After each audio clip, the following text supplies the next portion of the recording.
I'm Jamie Little from the Sugar-Salem FFA and Sugar-Salem High School, and this is our education lab where we do our greenhouse and horticulture.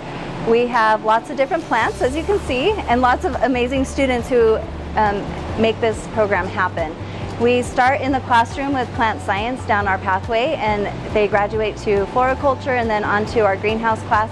And then at the end of the year, when we're all done with our projects and growing things from seed to plant, then we will sell them to our community, and we will be able to have a self-sustaining greenhouse. And that's how we make our horticulture program work, and the kids are able to do the pathway in the CTE program. This is our first year in this new greenhouse. It's a 30 by 60 GrowSpan, and we're able to actually double the amount of students that we have in it because it is larger and we have room and space that we can work with. We've put in rolling tables and we've done automatic watering systems. We're able to do a lot more because of the upgrades that we have. Oh, this is my second year doing greenhouse and I love it. Being part of it and just being able to see that our hard work pays off. I really like being around the greenhouse. It's way better than sitting in a classroom.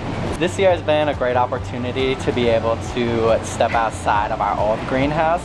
And so it's been really cool to be able to watch it. And this year we have the opportunity to grow beautiful hanging baskets as well as a variety of many other plants. And so it's been super awesome.